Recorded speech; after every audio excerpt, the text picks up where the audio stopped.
आर्थिक ढगफुटीवर आपण चर्चा करतोय. अजित अभ्यंकर, आता आपण पाहिलं डॉक्टर रत्नाकर महाजन यांनी अत्यंत हुशारीनं त्या एकूणच मुद्द्याची दुसरी बाजू सांगताना जी काही वकिली केलेली आहे त्या सगळ्याची, त्यावर निश्चितच तुम्हाला बोलायचं असेल. परंतु ते बोलताना आणखीन एक जोड मुद्दा मी त्याला असा देतोय की तो म्हणजे या सगळ्याला जागतिक परिस्थिती कितपत कारणीभूत आहे आणि अंतर्गत चुका. हे पहा, आपण असं म्हणूया की कोणतीही परिस्थिती कुठल्याही ठिकाणची ही थोडं फिलॉसॉफिकली सांगायचं झालं तर अंतर्गत आणि बहिर्गत अशा दोन्ही घटकांनी बनलेली असते. त्यामुळे अंतर्गत परिस्थिती आणि बहिर्गत परिस्थिती दोन्ही घटक हे त्याला कारणीभूत कमी जास्त प्रमाणात असतातच. प्रश्न असा आहे की 1991 साली मनमोहन सिंग जेव्हा अर्थमंत्री होते त्यावेळेला त्यांनी घेतलेली धोरणं आणि त्यावेळेला त्यांनी जे काही गच्चीवरती उभं राहून खूप मोठ्या आवाजामध्ये आम्हाला the time of the economic reforms have come असं सांगितलं होतं, ते मनमोहन सिंग आज जेव्हा पंतप्रधान आहेत, बरेच वर्ष आता आहेत, ते 8-9 वर्ष आहेत, तर त्यावेळेला आता असं दिसतंय की 1991 साली ज्या कारणासाठी आपण IMF समोर गुडघे टेकले त्यावेळेला आपलं करंट अकाउंट डेफिसिट म्हणजे आपल्याकडे येणारं फॉरेन एक्सचेंज आणि जाणारं फॉरेन एक्सचेंज याच्यामधली जी करंट अकाउंटच्या हेडवरची जी तूट आहे ती तूट ही GDPच्या म्हणजे राष्ट्रीय उत्पन्नाच्या 2.5% होती. आणि आज इतकी वर्ष 20 वर्षे धोरण राबवल्यानंतर आज ही तूट 5%वर पोहोचलेली आहे. म्हणजे याचा अर्थ आपण दुप्पट प्रगती केली आपलं करंट अकाउंट डेफिसिट वाढवण्यावरती. पहिला मुद्दा. ट्रेड अकाउंट म्हणजे केवळ आयात निर्यातीचं डेफिसिट पाहिलं तर त्या 7.7%वर गेलेलं आहे.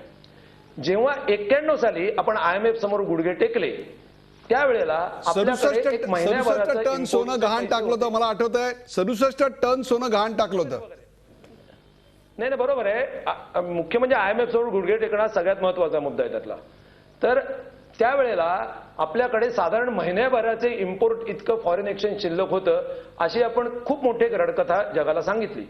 आज 20 वर्षानंतर आपल्याकडे फक्त 5 महिन्याचं इम्पोर्टचं कव्हर शिल्लक आहे.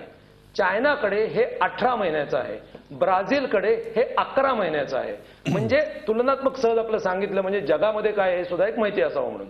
तेव्हा सांगायचा मुद्दा असा की जगातल्या परिस्थितीचा याच्यावरती निश्चितच परिणाम. उदाहरणार्थ सुरुंगाची दारू आहे, त्याचा स्फोट झाला तर बाहेरची परिस्थिती जबाबदार का सुरुंगाची दारू एके ठिकाणी आपण ठेवली हे जबाबदार? अर्थातच दोन्ही जबाबदार. पण सुरुंगाची दारू हे पेटणार हे निश्चित माहिती असल्यामुळे बाहेरचा स्पार्क पुरेसा असतो. त्यामुळे बाहेरची परिस्थिती कमी जबाबदार आणि आत्ताची परिस्थिती आतली धोरणं जास्त जबाबदार.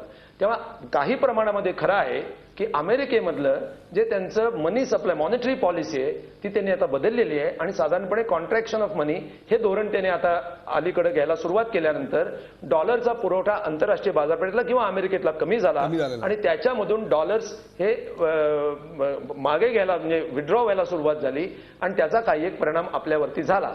मुद्दा हाच आहे पुन्हा पुन्हा की भारतामध्ये येणारी परकीय गुंतवणूक ही उत्पादक क्षेत्रामध्ये अत्यंत कमी प्रमाणात येते, म्हणजे 50%पेक्षाही कमी प्रमाणामध्ये येते आणि जी काय येते ती सट्टेबाजीसाठी येते. त्यामुळे आपण जर परकीय गुंतवणुकीबद्दल जर बोलणार असू, त्याचं स्वागत जर करायचंच असेल तर ते उत्पादक गोष्टीमध्ये ती येत असेल, रोजगार वाढवण्याच्या क्षेत्रात येत असेल, नवीन तंत्रज्ञान आणण्याच्या क्षेत्रात येत असेल तर त्याचा अग्रक्रमाने विचार केला पाहिजे. फायनान्स लिबरलायझेशन करून आणि अनेक प्रकारची मेजर्स आहेत, त्या मी तांत्रिक तपशिलात जात नाही, वाटेल त्या सवलती देऊन आपण हे स्पेक्युलेटिव्ह पैसा भारतात येण्यालाच फॉरेन गुंतवणूक होते अशा प्रकारची जी बढाई मारत होतो ती किती बोगस आणि पोकळ होती हे आता सिद्ध होतं आहे. म्हणून ही अंतर्गत धोरणं सुद्धा जबाबदार आहेत आणि आपलं जे खरं पितळ आहे आता ते पितळ आता उघडं पडलेलं आहे. आता माझा प्रश्न असा आहे, एवढं बोलून मी थांबतो, की जर बाहेरची परिस्थिती जबाबदार आहे जर असं म्हणायचं असेल तर मग मी असे म्हणेन की बाहेरची हवा जराशी थंड झाली म्हणून 91 साली ज्या पेशंटला आपण जालिम औषध देण्याचं एक घोषणा केली तो पेशंट बाहेर थोडीशी थंडी पडली म्हणून जर पुन्हा ICU मध्ये ऍडमिट करावं लागत असेल तर हा डॉक्टर बदलण्याची गरज आहे असं निश्चित म्हणावं लागेल. अभय टिळक, तुम्ही आता हे विवेचन ऐकलं. जागतिक परिस्थिती आणि आर्थिक भारतातल्या चुका, परकीय गुंतवणूक जी होते त्याची पायाभूत सोयी सुविधांमध्ये त्याचं न होणं, त्यापेक्षा शेतीकडे झालेलं या सगळ्याचं अक्षम्य दुर्लक्ष, या सगळ्यामुळं ही आर्थिक धगफुटी आणखीन वाढली. मला असं वाटतं उदय, आपण एक गोष्ट पहिल्यांदा एक लक्षात ठेवूया की 91 साली सुद्धा अंतर्गत परिस्थिती ही बिकट होती.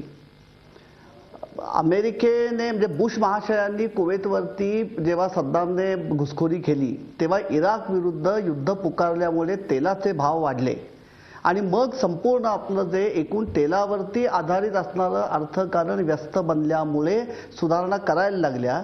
पण गेल्या 20 वर्षाचा आपला अंदाज म्हणजे जर आपण अनुभव बघितला तर असा आहे की सुधारणांच्यामुळे अंतर्गत प्रश्न तयार झालेत असं कुठेही म्हणता येत नाही.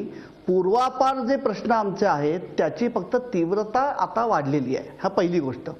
दुसरी महत्त्वाची गोष्ट, 22 वर्षानंतर तेच होत आहे की आंतरराष्ट्रीय बाजारपेठेमध्ये एक मोठी समस्या निर्माण झाल्यानंतर त्याचे पडसाद भारतीय अर्थव्यवस्थेवरती उमटत आहेत आणि भारतीय अर्थव्यवस्थेच्या ज्या अंगभूत कमजोरी आहेत त्याची तीव्रता पुन्हा आपल्याला वाढलेली दिसते. तिसरा महत्त्वाचा भाग आपण एक लक्षात ठेवला पाहिजे की या वेळचं वैशिष्ट्य असं आहे की केवळ भारत नाही आहे, सगळे आशियाई देश जे आहेत, सगळ्या आशियाई देशांच्या चलनाचं डॉलरच्या तुलनेमध्ये गेल्या 6 महिन्यामध्ये अवमूल्यन झालेलं आहे. त्यातल्या त्यात फक्त भारतीय रुपयाचं अवमूल्यन हे तुलनेने अधिक तीव्र आहे. क्षणभर तुम्हाला थांबवतो, फक्त क्षणभर तुम्हाला थांबवून एक प्रश्न विचारतो. जर असं असेल तर चीन आणि ब्राझील यांची अर्थव्यवस्था याच काळामध्ये आपल्याला अत्यंत वेगाने वाढलेली दिसते आणि ती भारतामध्ये होत नाही, याचं कारण काय? हा सुद्धा गैरसमज आपण दूर केला पाहिजे. चीनी अर्थव्यवस्थेचा वाढीचा आज दर 7.5% खाली आलेला आहे. दुसरी अत्यंत महत्त्वाची घोडचूक आपण करतोय की आपण चीनला आणि भारताला एका लाईनीमध्ये बसवतोय. चीनी विनिमय दर हा पूर्णपणे नियंत्रित आहे. किंबहुना आज जे वित्तीय संकट निर्माण झालेलं आहे त्याच्या मागे चीन आणि अमेरिका यांचं अत्यंत संगनमताने त्यांनी डॉलर आणि येन यांच्यामधला विनिमय दर अनेक वर्ष मॅनिप्युलेट करून चीनच्या खात्यावरती व्यापारी वाढावा आणि अमेरिकेच्या खात्यावरती व्यापारी तूट हे अत्यंत व्यवस्थित परस्परांच्या सोयीचं समीकरण चालवल्यामुळेच आज जागतिक अर्थव्यवस्था खड्ड्यात गेलेली आहे. त्यामुळे चीनचं उदाहरण आपण द्यायला नको, कारण चीनी विनिमय दर जो आहे तो नियंत्रित आहे. भारतामधला आपला विनिमय दर जो आहे तो आता नियंत्रण मुक्त आहे. आणि आता तुम्ही तुमच्या प्रश्नाकडे येतो की सगळ्यात महत्त्वाचा भाग जो आहे की आपण 91 साली ज्यावेळी आपल्याकडे आर्थिक सुधारणा राबवल्या गेल्या त्यावेळी ज्या क्षेत्रांच्या मध्ये आर्थिक सुधारणा आपण पहिल्यांदा राबवल्या, बदल केले, ती आपाततः सगळी नागरी क्षेत्र होती. म्हणजे प्रामुख्याने दूरसंचार, वीज, आपला सगळ्यात महत्त्वाचा म्हणजे फायनान्शियल मार्केट, भांडवली बाजार, बँकिंग आणि इन्शुरन्स, ही सगळी जी सेवा क्षेत्र आहे आणि मुख्य म्हणजे माहिती आणि माहिती तंत्रज्ञान आधारित सेवा, हे सगळे सेक्टर्स जे होते अर्थव्यवस्थेचे हे प्रामुख्याने बिगर शेती होते. कारण पुन्हा त्यावेळी आपली गरज जी होती ती गरज भारतामध्ये परकीय भांडवल आणि पुन्हा एक आणखी आपण उद्या लक्षात गोष्ट ठेवली पाहिजे. 22 वर्षामध्ये अभ्यंकर सारखा मुद्दा जो म्हणतायत तो पुन्हा एका अर्थाने गैरलागू काय ते मी सांगतोय. 22 वर्षामध्ये आपल्याकडे ज्याला आम्ही परकीय थेट गुंतवणूक म्हणतो ही पायाभूत क्षेत्रामध्ये कुठेही आलेली नाहीये. चीनमध्ये त्यांनी जो चीनचा उल्लेख केला तो बरोबर आहे, पण त्याचा तपशील वेगळा आहे. चीनी परकीय गुंतवणूक जी आहे ती सुद्धा खरोखर परकीय गुंतवणूकदारांची किती आहे आणि चीनमधनं बाहेर उठून गेलेले जे चीनी, ज्याला आम्ही चीनी डायस्पोरा म्हणतो, त्यांनी केलेली गुंतवणूक किती आहे हाही एक अत्यंत मोठा प्रश्न आहे. पण आज आमच्याकडे पायाभूत गुंतवणूक सेवा सुविधांच्या मध्ये परकीय थेट गुंतवणूक केवळ आज आलेली नाही असं नाहीये, गेल्या 22 वर्षात ती आलेली नाहीये. आणि ह्याचं एक महत्त्वाचं कारण असं आहे की मुळामध्ये पायाभूत सेवा सुविधांच्या मध्ये गुंतवणूक करण्यासाठी इथे सरकारलाच आधी पुढाकार घ्यावा लागणार आहे.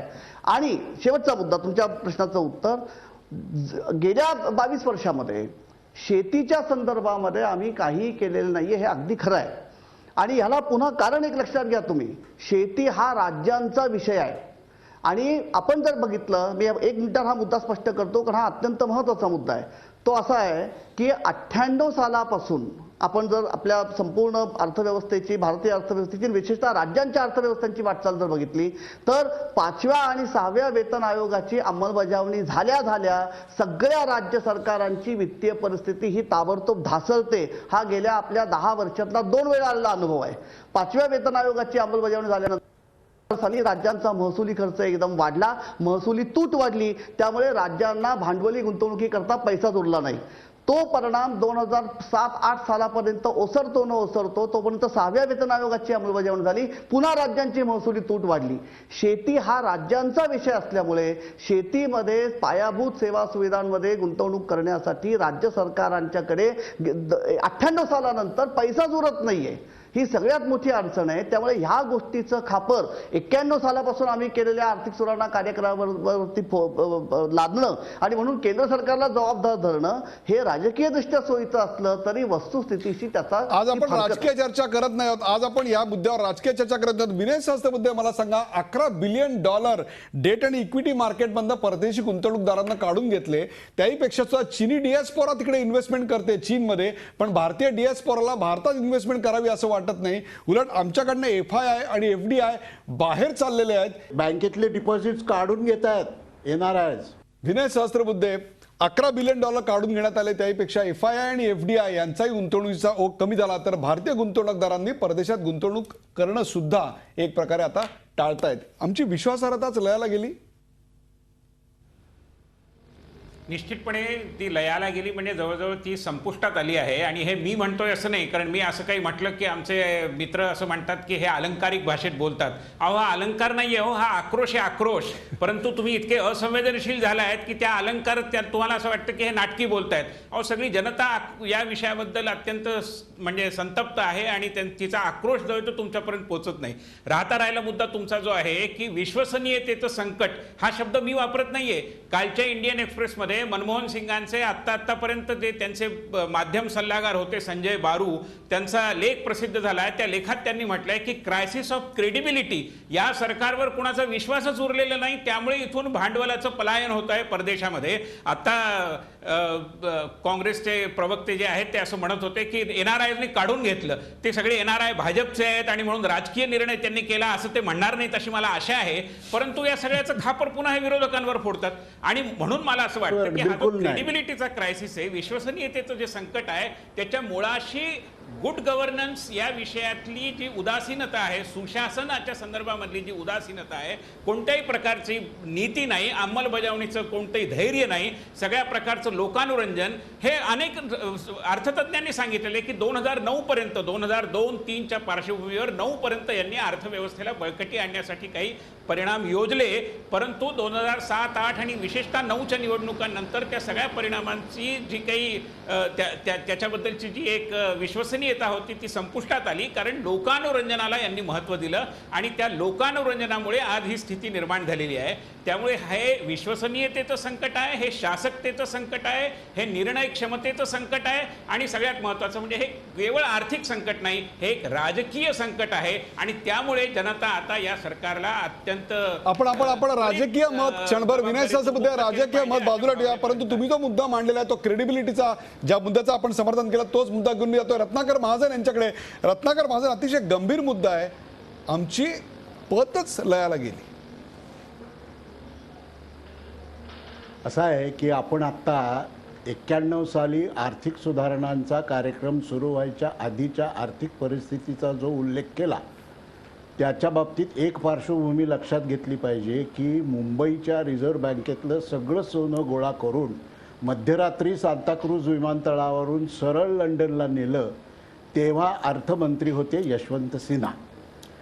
तेच यशवंत सिन्हा NDAचे सुद्धा अर्थमंत्री होते आणि आता त्यांना पुन्हा अर्थमंत्री होण्याची घाई झालेली आहे. म्हणून आजच्या आर्थिक पेचप्रसंगावर त्यांनी अभिनव तोडगा सांगितला, तो म्हणजे उद्या निवडणुका करा आणि मला अर्थमंत्री करा की मी जादूची गांडी फिरवून सगळं. रत्नाकर महाजन, आपण पॉलिटिकल उत्तर नको देऊया, आपण आर्थिक बाजूने या विषयावर बोलूया. हो, बरोबर आहे, मी बोलतो, पुढे बोलतो. प्रश्न असा कृषी विकासासंबंधीचा आहे आणि कृषी विकासाच्या GDPतल्या कॉन्ट्रीब्युशन विषयीचा आहे. 2011-12 साली कृषी विकासाचा दर हा 3.6 होता, तो 12-13ला 1.9 इतका अपेक्षित आहे. याचं कारण असं की 2011-12च्या आधीच्या 2 वर्ष पावसाची चांगली गेल्यामुळं, प्रोक्युरमेंट चांगली झाल्यामुळं, एकूण पीक चांगलं झाल्यामुळं तो विकासाचा दर जास्त आहे. पण नंतरची 2 वर्ष, 12-13च्या आधीची 2 वर्ष ही देशाच्या जवळजवळ निम्म्या भागामध्ये अवर्षण होतं, त्यामुळं अन्नधान्याच्या आणि एकूण कृषी मालाच्या उत्पादकतेवर परिणाम झाला. पण GDPचं कॉम्पोजिशन जर बघितलं तर आज घडीला 5% GDPचा जो अंदाज आहे त्याच्यामध्ये 13.7 इतकं कृषीचं कॉन्ट्रीब्युशन आहे, 26.7 इतकं उद्योगाचं कॉन्ट्रीब्युशन आहे, 15.4 इतकं मॅन्युफॅक्चरिंगचं कॉन्ट्रीब्युशन आहे आणि 59 इतकं सर्व्हिस सेक्टरचं कॉन्ट्रीब्युशन आहे. हा मुळी आपल्या अर्थव्यवस्थेच्या एकूण संरचनेच्या दृष्टीनं महत्त्वाचा भाग आहे की ज्या अर्थव्यवस्थेमध्ये 59% वाटा, ज्या GDP मध्ये 59% वाटा रत्नाकर महाजन, आपल्या कार्यक्रमाची सर्व्हिस वेळ सेक्टरचा संपत आली आहे. मला असतो. फक्त सांगा, ह्या जो ढासळलेला विश्वास आहे तो किती काळात आपण पुन्हा मिळवणार आहोत? आपली वेळ अत्यंत कमी, थोडा आहे. असं आहे की ढासळलेला विश्वास वगैरे याची हवेत चर्चा करण्याचं काही कारण नाही. असं आहे की आत्ताच जी आकडेवारी प्रसिद्ध झाली त्याप्रमाणे डायरेक्ट टॅक्सेसच्या वसुलीमध्ये 25% वृद्धी झालेली आहे आणि सर्व प्रकारच्या टॅक्सेसच्या वसुलीमध्ये 17% वाढ झालेली आहे. ही वाढ कशामुळे झाली? धोरण लकव्यामुळे झाली का विश्वासार्हतेच्या अभावामुळे झाली? कशामुळे झाली? त्यामुळं आपल्या अर्थव्यवस्थेची अंतर्गत शक्ती ओळखून त्यात बाह्य मार्गाने काय काय शक्ती त्याला दिली पाहिजे अशा प्रकारचा आर्थिक विचार यात केला पाहिजे. राजकारण व्हायचं ते होतच राहील, त्यात काय फार एवढं विशेष नाही. देशामधल्या रुपयाचं अवमूल्यन या देशाच्या एकूणच अर्थव्यवस्थेच्या मुळावर येत आहे. याचं कारण या देशामधली परकीय गुंतवणूक आणि इथल्या नागरिकांनी बाहेर केलेली गुंतवणूक या दोघांवर या सगळ्याचा परिणाम होतोय.